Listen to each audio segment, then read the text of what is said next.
We're on a we've got a tight schedule today, as you probably noticed by looking at the schedule. So thank you guys. Awesome talks this morning, and by the way, thank you all for coming to this conference. I'm sure, yeah. So, okay. So, what we're going to do is I'm going to have a few questions for the speakers, and then we're going to open it up to anyone on our live streams or any people in the audience. So we're going to keep it pretty quick. I've asked the guys to keep it pretty snappy and to the point, so we don't end up with too many monologues. So we've got a lot to cover though. So let me get comfortable. All right. So Dave, you did a great job of framing the. Do you want me to be Chase on this? So well, when we say we got Chase and we got Dave. Okay. All right. So Chase, you did a great job of framing and essentially making the argument this is the biggest heist in history. Yeah. And Tom, I think you did a great job of kind of framing the challenge of crossing the chasm and crossing the direct care chasm and some of the sort of barriers and gaps to actually allowing for that. And talking about this concept of whole product solution, which I love. And Dave, you also amazing job of just sort of framing how to own the category, how to actually define a category and then own it, right? And I loved your point about being different versus better. The question I had for the three of you was, that's all great, right? But the question I had for you is, what is next, right? What are the next tangible steps? What are things that people in this room can walk out and start doing, or what are the things that we as a community can do to actually, tomorrow, in the next 12 months? So any thoughts? Should we kick it off there and we'll roll through? Yeah, I mean, actually, I think Tom's slides laid it out pretty well in terms of some of this best practice sharing and common language, and I know we've been talking with you and Mike about how we can leverage on the Institute to make it easier. There's just so much friction for people that getting over that barrier and then let alone putting it into action. So I think that's one of the things. I mean, another thing that we thought about from an Institute perspective is Tom Valenti, who's been a big promoter of direct care in Michigan. He wrote a letter to the editor in the Detroit News recently.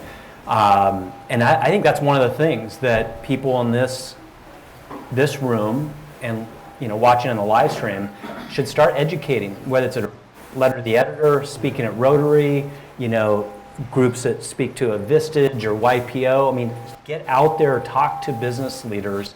They are where you get that snowball going. Awesome. Yeah, this is a little bit what I was saying during my talk, but I do believe that the best practices part of that late slide is the key to moving next, and there are a few of them. I mentioned the conversion best practices, but there's also recruiting best practices for those who can't recruit. I was speaking to somebody just before the break here who said he just left school. He doesn't have patients to convert, so he's got to recruit patients. And there's also best practices about how to handle the patient visits, because these are different patient visits than the fee-for-service world. So I believe that it's those best practices, finding the time-tested best practices and finding the ways to distribute them to folks that need them is probably the key thing that needs to take place next. Yeah, and I think on that note, I'd give all of you a little perspective of, we know it's hard work and a long journey, and there's a couple of things that you should think about. One is the best practices. I think everybody in this room should be part of that community, sharing what you do, sharing what works, because remember, the rest of the world are going to watch what all the people in this room are doing. And so start off with the good habits early, stay disciplined to using that human language, pushing this direct care difference, right? And also know, and there's going to be a dark day in all your lives where it's too hard. I should just go back to the old thing. I got too much risk. I'm starting to worry about, the business not picking up like I want it to. That's the day you punch harder. Stick to it. And if you ever decide you're going to have a dark day, just go to your calendar, 6 months later, draw an X in it and say, that's the day I'll make a decision, but don't make it on the dark day. Zach, can I just add one additional thing Yeah. that it made me think of the last ecosystem shift that I was really involved in. There were 3 drivers of that. Best practices was one of the key drivers. This was, after the .com bust. There was no digital media ad revenue, basically. And the other things that were really helpful in that was basically kind of evidence/research. And I think that, certainly if there's academic studies, that's great. Healthcare people love that. But the evidence of specific successes at specific employers, and like, how did it work for a manufacturer? How did it work for the school district? How did it work for, fill in the blank? And then, just to complete the point there, sometimes standards helpful too. It's like some common language. Standards mean different things in different categories, but some common ways. Still let people have their own unique way to differentiate in the market, but if there's some common practices, it helps. There is a question. I don't know if you want questions from the audience or not. I'm Hannah Sanderson. I manage a practice down in Woodside. It was founded in 2004 as a concierge practice, so we've been at this for a little while. And I've been trying to get this best practices in a local sense going for a while. Love the Hint community. Thank you so much. It's working great. My question is, when you talk about best practices for those of us that haven't really been able to dive in as well, can you talk about how to foster the collaboration without fear from the competition? Like that tension between the two? You want to do best practices, but you don't want to open the quota too far? So how do you balance that? Yeah, just to repeat the question for live stream. Essentially, the question is, we all want this movement to work, but sometimes there are competitors. How do you, am I capturing it? How do you collaborate in a way that is... Collaborate without that fear. Without that, yeah. I know brand differentiation is like kind of where you say, look, we're different and we have to own that difference. Sure. But if I'm reaching out, and I know that, and if I'm reaching out to I have a meetup coming, as a matter of fact, with local concierge practice. Oh, thank you. I have a meeting coming up with some local concierge practice managers, and it's taken me so long to get this to happen. And I think that there's just this fear of, well, how much can we say without saying too much and giving too much away? But we're also frustrated with feeling so alone out there that we've made it happen. So attracting more people to the conversation and addressing that we fear. certainly had this and that it was my last job at Microsoft. So we brought in our fiercest competitors and realized we're all fighting over table scraps. And we'll start worrying about each other when there's a buffet table. And, in this case, the real competition isn't each other, it's the cattle care. And that's where we, rising tide does lift all boats. There's so many things you do that could not be conveyed in even an all-day session that will still give you plenty of reason to differentiate if that's really a concern. But that should not be the main concern. Yeah, and I'm sorry. I was just going to say the magnitude of this problem, you wouldn't have the risk of anybody ripping you off in this early stage anyway, because all of us need to go out there and be a part of this. There is something, and I refer to it in our book, and it's not a shameless plug. It's the notion of a lightning strike. And it's every 6 months, you sort of concentrate the agenda. And you can do that together as a network, or you can do it as your individual practice. And you keep extending your agenda. You keep extending your story. You keep talking about the wins and the outcomes of the best practices in your work. And you just never stop moving, right? And then by the time somebody ever does sneak up and catch up with you, because they're probably going to be gun shy anyway, you're long gone, right? And so it's kind of hard to explain up here, but there is this notion of conditioning the market and being consistent with it over time. And it's the easiest way to stay in front of the competition and stay way, way ahead of that pack.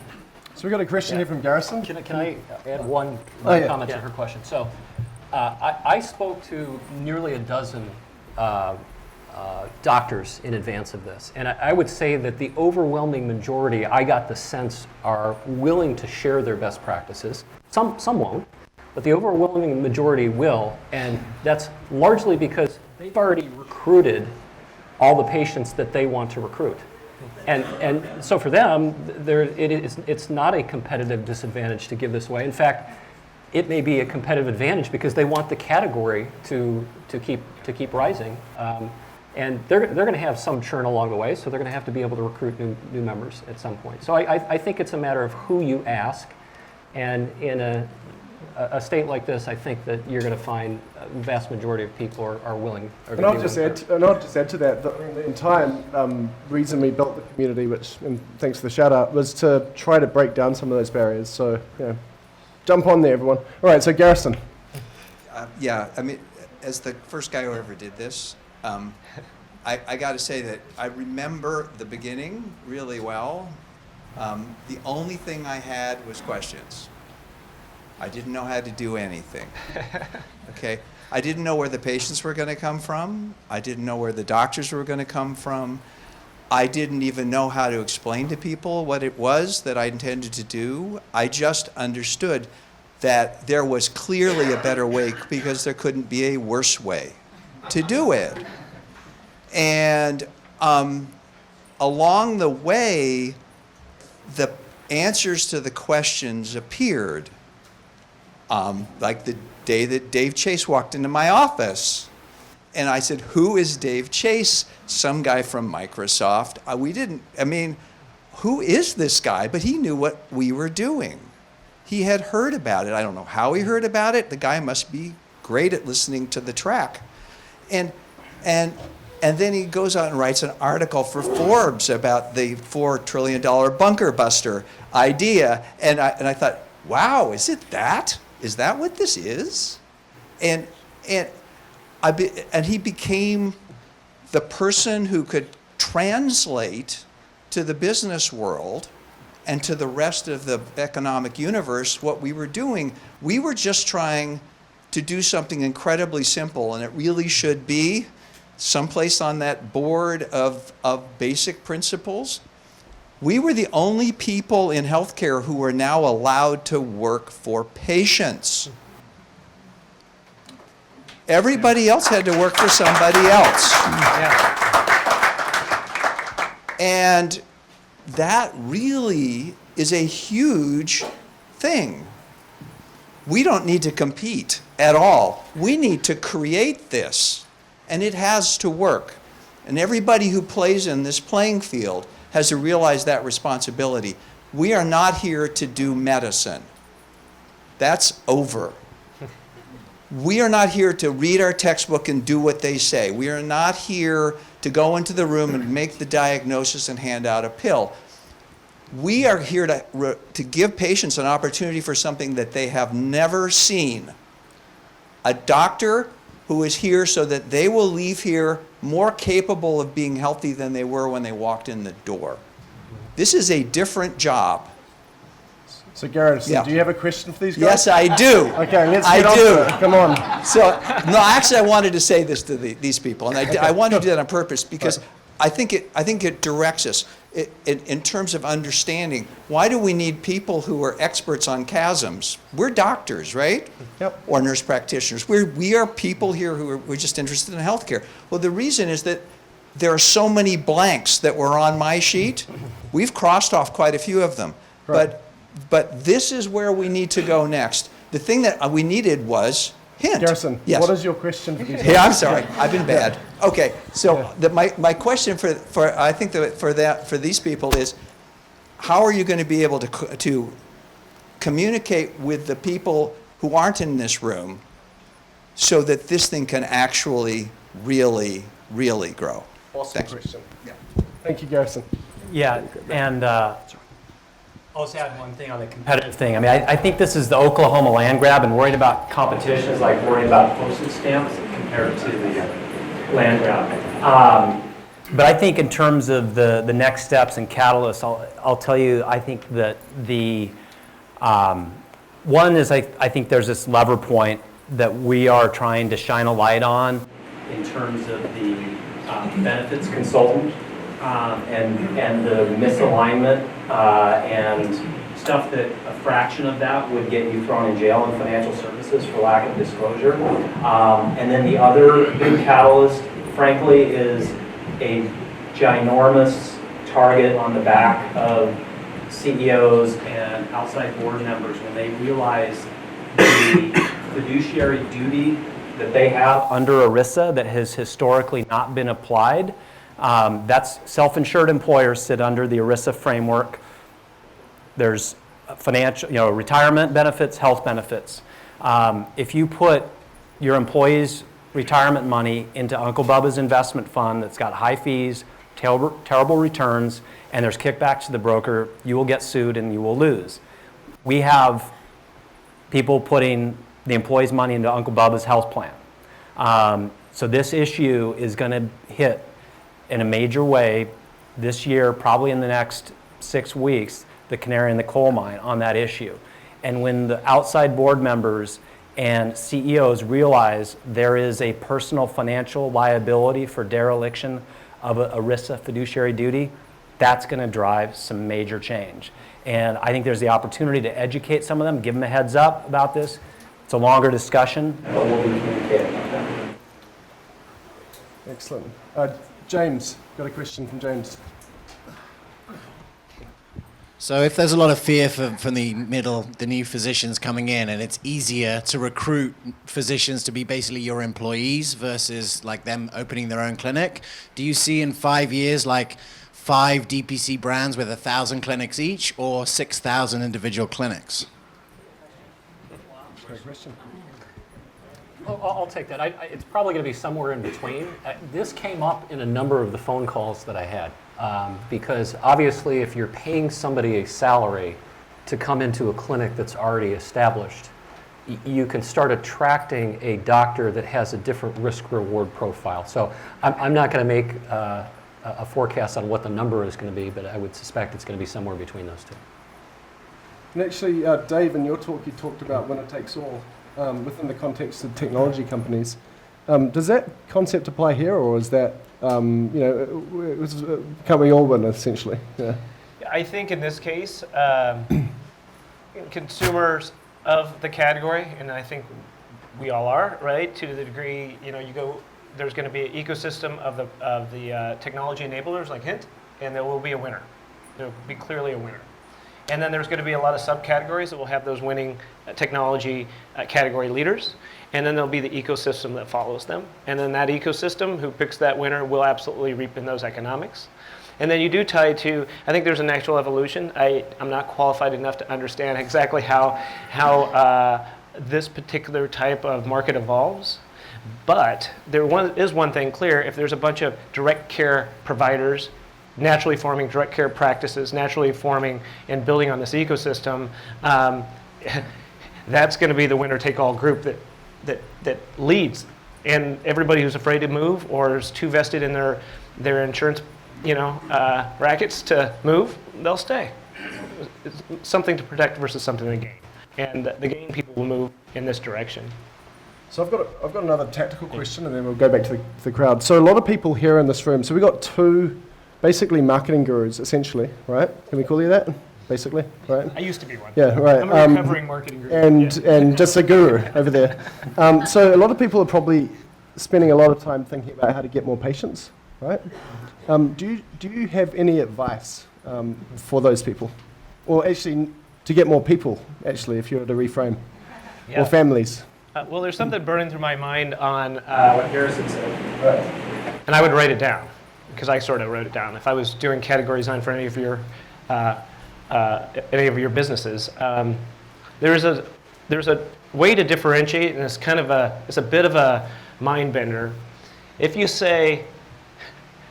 led with who you work for, what's the difference? Why would I choose your practice over another? It's like, I work for you. And if you want to test the market, ask everybody else who pays them. That's different. I'm sure that those doctors are very highly qualified, and those specialists are highly qualified too.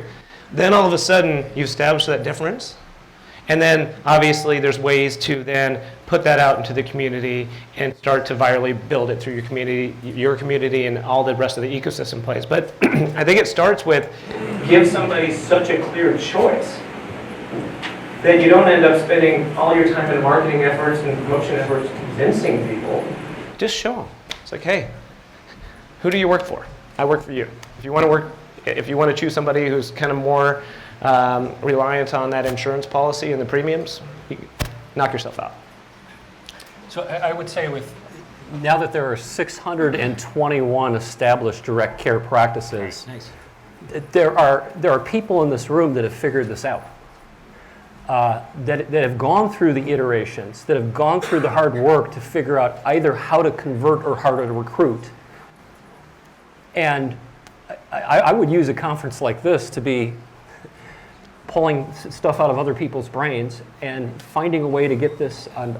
This is the first time I've heard of Hint Community, so I don't know exactly what Hint Community is, but I suspect this is a way to get this stuff posted out there for other people to see it. So if there were 10 practices out there that were still figuring it out,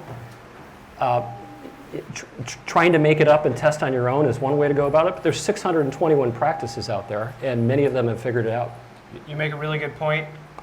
The most powerful ecosystems are run by not the tech companies, no offense, don't kill me on this, but they're run by, in tech space, they call them user groups, which I think is a stupid name, users. But in general, it's the customers that build the communities, and they self-advocate.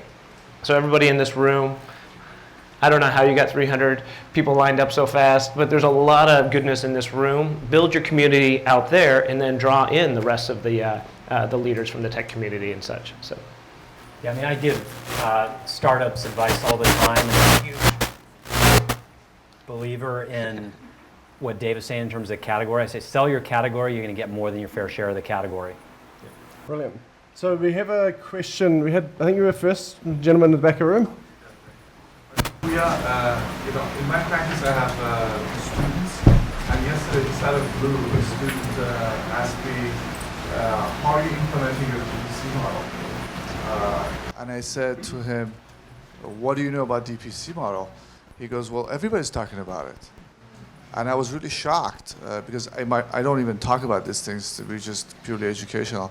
So is there anything you guys are doing or anybody's doing to reach out to medical students? Because I think they're much more tech savvy and willing to listen than Yeah, so I think us. that's a great conversation actually there's actually a breakout session about, actually specifically about that, and I believe, later on. But absolutely, I think, my view is that that's going to be a huge source of new kind of like blood coming to this movement, and so we need to figure out how to build the ecosystem so that it's relatively easy for them to enter into it, right? So I just agree with you. A really prominent guy, a lot of you probably know, Zubin Damania, aka Z-Dog MD. He reaches out and has a heck of a large community that includes medical students. And so he talks a lot about Health 3.0, and he was a DPC practitioner himself. So, he's got 500,000 people on Facebook following, largely it's clinicians. So that's one of the ways that this message is getting out there. So we've got, DPC practice now? I'm not sure, I don't believe so. So we've got time for probably 2 more questions before we need to move on. So the gentleman at the back of the room there, Paul, I think? Yes, that's correct. Excellent, Paul. So the basic value proposition is direct care is that you work directly for the patient. And I heard the word disintermediate from someone today, like we're disintermediating. But your basic value proposition is the employer market. Doesn't the employer market just introduce a new intermediary into the primary care relationship? And how do you put the two together? Yeah, so I'm just going to repeat that for the live stream. So the question is what role do employers play, and haven't we just figured out how to essentially disintermediate the third-party payer in a way that allows providers to be effective? Are we not introducing with employers, some issues there? So I think that's, I hear that a lot from providers. There's people that, from doctors who are doing direct primary care. I've got to change my language. But I think the question is, is this movement threatened by that vision that you have? That, and I think a lot of people have. Yeah. Yeah. Well, first of all, they're already in there, so it's not adding somebody else in there, and they are the real payers, not the claims processors. The so-called, the insurance companies, so-called payers, only about a quarter of the claims they process are actually their dollars at risk. But I also think that the employer market is kind of the bridge to a full consumer market where they're more activated, and I think that's probably the better place that it actually goes. But I think it will take a step along the way where they get more activated. You see this in the 401k arena where people, once upon a time, the company took care of the pension and all that, and progressively people had to get more involved and educated in their 401k plan. But even there, employers and the way they design and roll out 401k plans still has a big influence on what their employees do or don't do. I agree with that. Okay, so we've got time for one more question. Maybe we should have an auction for it. Yeah, we should do. All right, we've got Dino. Let's get Dino and Mike, and then I don't have to repeat his question. Do it right. It's really kind of interesting because I think I grew my practice really quickly by being in the employer market, and I went from 0 to 500 in 6 weeks, and I think that's the fastest I've ever heard of. I'd be glad if somebody comes up and tells me they went faster. I really want to hear that. But the big thing is the benefits advisors, and I wanted to piggyback on what you were saying earlier, and I know we were talking a little about it. Has anything changed in ERISA enforcement that is going to push the benefits advisors to behave differently? Because, I think these laws have been in place, ERISA's, 1974? What's changed? The short version of what's changed is it was viewed as the health benefits was viewed as the employer's money, therefore they're not stewarding a third party's money. The fiduciary duty is a very high one. Now, you could debate that point because $1 is $1, and that's what suppressed wages. But you now have the workforce, on average, is a 70-30 employee split in terms of the premiums. We have over half the workforce has a $1,000 deductible. So it's now impossible to make the argument it's not the employee's money. The dollars have been commingled. And so the awakening is happening. And then there's the sort of canary in the coal mine is going to be about a specific area of dereliction around allowing massive levels of criminal fraud. That's, longer story, but it's around identity theft, and basically the claims administrators, the BUCAs, have basically turned a blind eye to that, and it's going to be so blatant and so big that it's going to shine a light, and I think that's what will be the driver there. So guys, also just to note, we actually have a full employer panel later on, so there's going to be an opportunity to get really deep on this topic. So I wanted to just take a moment to thank the three of you for being here with us today. I know all three of you are really busy. In fact, actually, we had to change the date to so Dave could actually be here. So thank you guys. We really appreciate all your contributions to helping support the growth of this movement. Thank you.